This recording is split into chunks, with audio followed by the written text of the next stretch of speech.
Hello दोस्तों, current affairs मंत्री channel की तरफ से सभी को हैप्पी न्यू ईयर, नए साल की शुभकामनाएं। आपको 2021 नौकरी दिलवा के रहे, ऐसी मैं कामना करता हूं आप सभी के लिए। हम स्टार्ट करते हैं 1 जनवरी 2021 के करंट अफेयर्स को।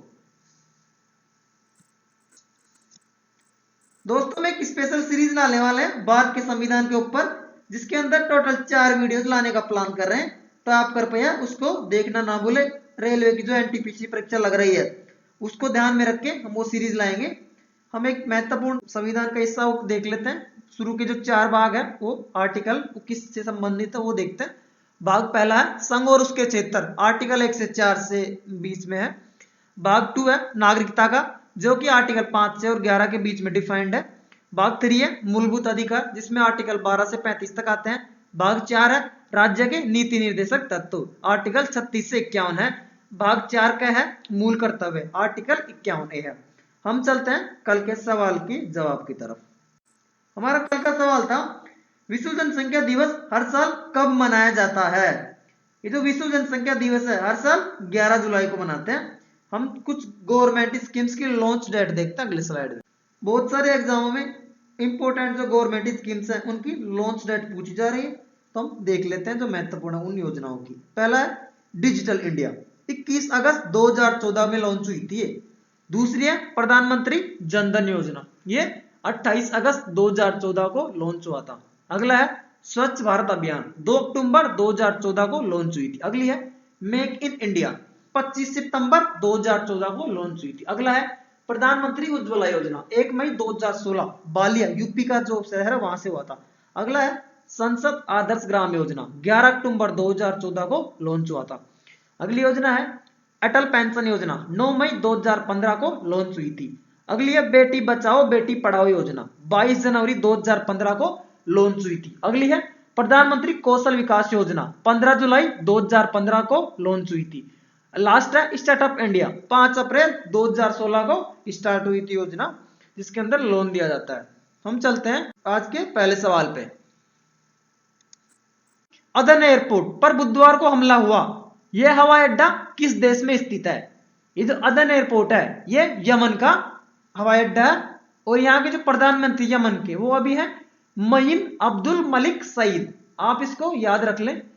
और जो यमन है उसकी जो राजधानी और साना। हम चलते हैं आज के दूसरे सवाल पर।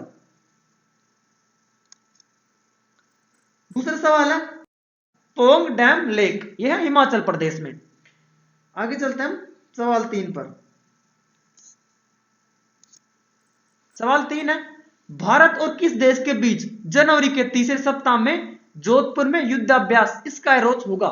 ये जो मिलिट्री एक्सरसाइज है स्काई रोज, ये होगी भारत और फ्रांस के बीच। हम चलते हैं सवाल नंबर 4 पर।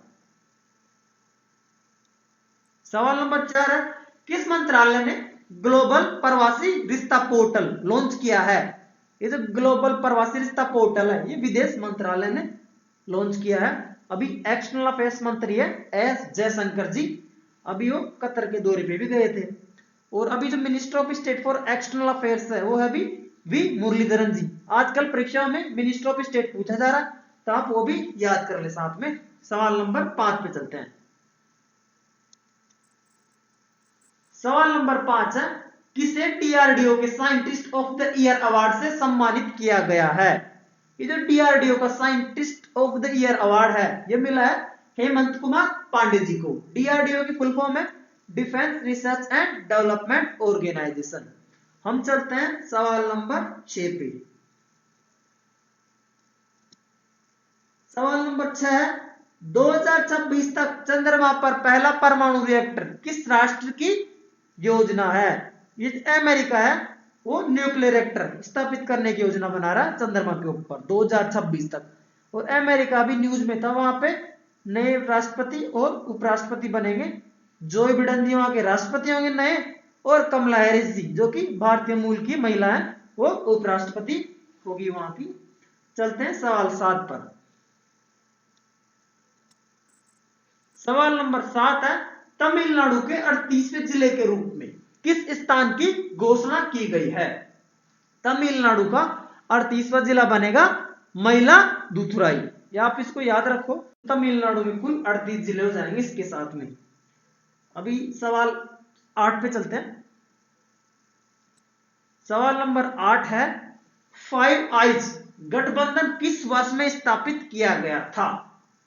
ये जो अलायंस है, फाइव आइज अलायंस, ये 1946 में बना था। यूनाइटेड किंगडम और यूनाइटेड स्टेट्स ऑफ अमेरिका दो इसके फाउंडिंग मेंबर थे। इसके बाद में 1948 में कनाडा ने ज्वाइन कर लिया था और 1956 में ऑस्ट्रेलिया और न्यूजीलैंड, ये दोनों देशों ने ज्वाइन किया था इस ग्रुपिंग को। फाइव अलायंस बहुत ही महत्वपूर्ण संगठन है, याद रखो आप इसको, 1946 में बनाता है। चलते हैं सवाल नंबर 9 पर। सवाल नंबर 9 है, the armed forces special powers act 1958 की किस धारा के तहत प्रदत्त शक्तियों के प्रयोग में केंद्र सरकार ने 30 जून 2020 से 6 महीने की अवधि के लिए नागालैंड को अशांत क्षेत्र घोषित कर दिया गया है? ये जो एक्ट है उसकी धारा 3 अशांत क्षेत्र घोषित करने का पावर देती है केंद्र सरकार को। हम आगे चलते हैं सवाल 10 पे, जो कि आखिरी सवाल आज का। प्रोडक्शन लिंक्ड इंसेंटिव योजना किसके लिए शुरू की गई थी? ये 2020 में शुरू की गई योजना थी। ये बड़े पैमाने पर इलेक्ट्रॉनिक्स मैन्युफैक्चरिंग उसको बढ़ावा देने के लिए स्टार्ट करी गई थी।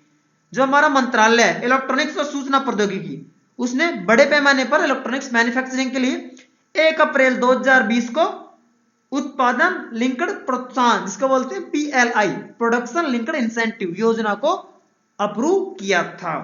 हम चलते हैं कुछ महत्वपूर्ण खबरों की तरफ।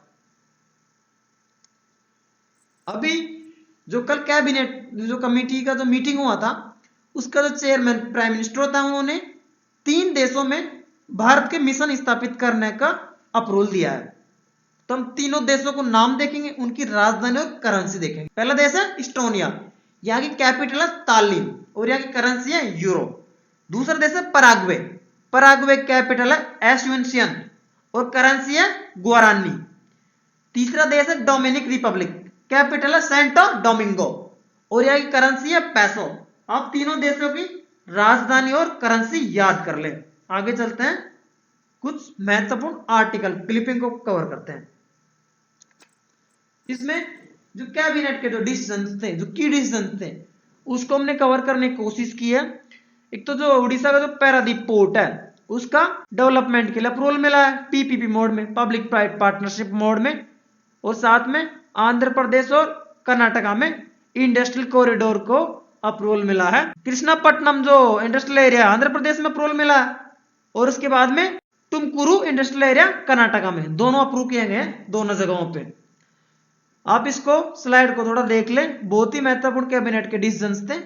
हम चलते हैं कुछ रैंडम फैक्ट्स की तरफ। इसमें हम 3 तो फुल फॉर्म देखेंगे और एक स्टेट के मिनिस्टर देखेंगे जो कि असम के हैं।